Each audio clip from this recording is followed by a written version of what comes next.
Kwa majina naitwa Rose Murama Ngone.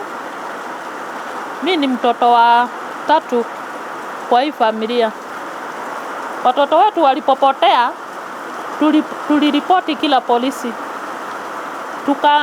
Tukaanzia kwenye walikuwa wanakaa Kiondo. Tukatoka hapo tukatumwa mpaka Nakuru Central. Wakaangaliwa huko, tukawakosa. Tulipotoka hapo wakatutuma mpaka Marusita Police Station. Tukaenda mpaka pale.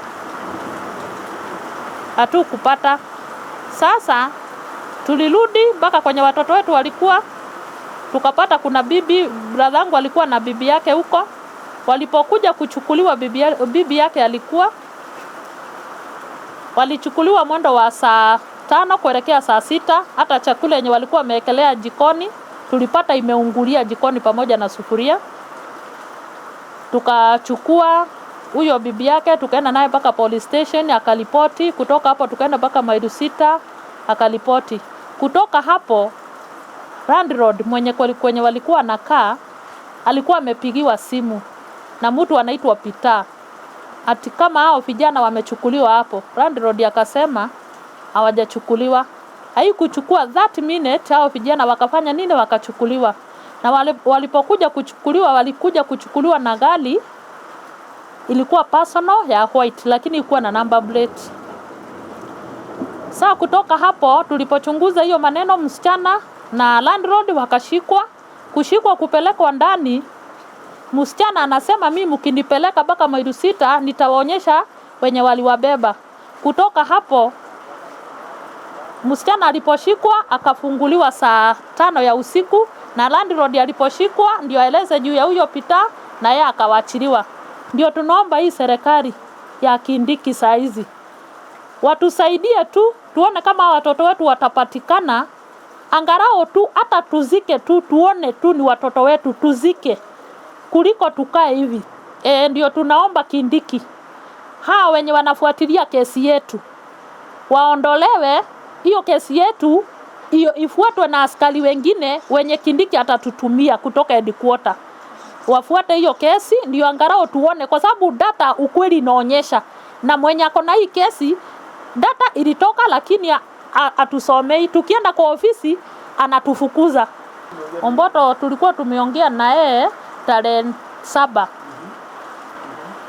Alikuwa ameniuliza kama atakuja kwangu kuna kibarua. Nikamwambia saizi vibarua viko chini. Akasema wacha angalia Mutari kama ataweza kibarua afanye nini. Hata siku hiyo ndio aende alikuwa amechimbiwa mihogo. Kuna mihogo mama alikuwa amechimbua hapa. Alienda na hizo mihogo. Hata tukienda huko Nakuru siku wenye walipoteaga hiyo mihogo tulipata wapi? Tulipata kwa nyumba. Mutari sana Mutari alikuwa ananipenda sana. Alikuwa ananiita Mora uko wapi? Nikikumbuka Mutari yangu huwa sikai na amani mimi. Sikai na amani kwa watoto wetu hata kidogo. Sikai na amani kabisa. Kama serikali ikiweza tu watuonyesha watoto wetu hata tungekaa na amani kabisa ukweli. Kwa majina naitwa Beatrice Kwamboka. Mimi ni mkubwa katika hii boma ya babangu. Raisi tusaidie mkiwa na Gachagua, tusaidieni kwa sababu hatujui watoto wetu walifanyaga nini, walivyobebwa hatujui, kama wako uhai ama wamekufa hatujui. Mungu wetu ndiye anajua, lakini tunaomba mtusaidie. Sasa sisi kila wakati ni kilio tu. Mwaka ikiisha ndio sisi tunakuja nyumbani kuangalia mama yetu. Mama yetu kila wakati ni mgonjwa. Kama mimi hata sikujagi home kwa sababu ya mamangu. Sipendai kukuja kuangalia wazazi wangu venye wanateseka kwa sababu ya watoto wetu. Watoto wetu mahali walienda. Mungu watoe tu. Kindiki unasaidia na najua maaskari wako katika area ya Nakuru.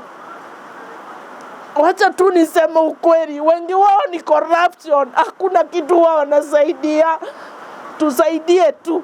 Na ujue venye utatusaidia ndio wazazi wangu warudi na amani. Mama yangu kila wakati ni mgonjwa, baba yangu kila wakati ni mgonjwa. Kwani hao watoto wetu walifanyaga nini? Hiyo ndio swali tunajiuliza. huwa watu wanakosa, huwa unashikwa, unapelekwa, unafungwa ama unapelekwa kotini, lakini hawa hawakushikwa. Hakuna seti tumeona, tumeenda mamochari, hakuna watoto wetu tunawaona. Sasa tunauliza serikali ya Kenya, kwani tulifanyaga nini?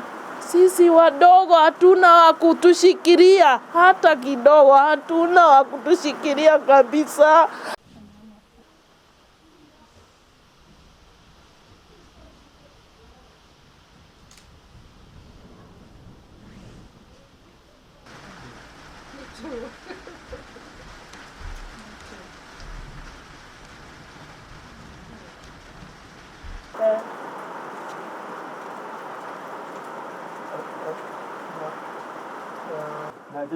Hajawahi rudi. Alisema kama bwana yangu amechukuliwa na namtafuta Saidiki, si hata mimi naweza kuchukuliwa. Alikaa kama mwezi, alikaa karibu mmoja.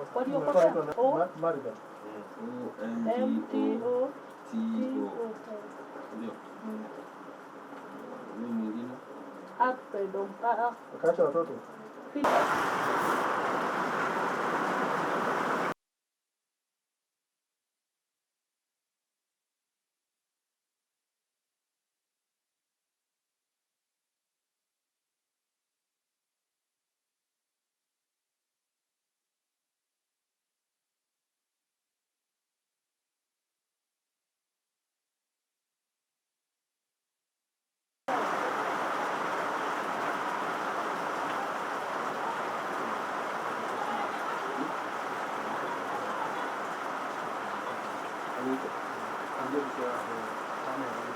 Hiyo picha iko wapi?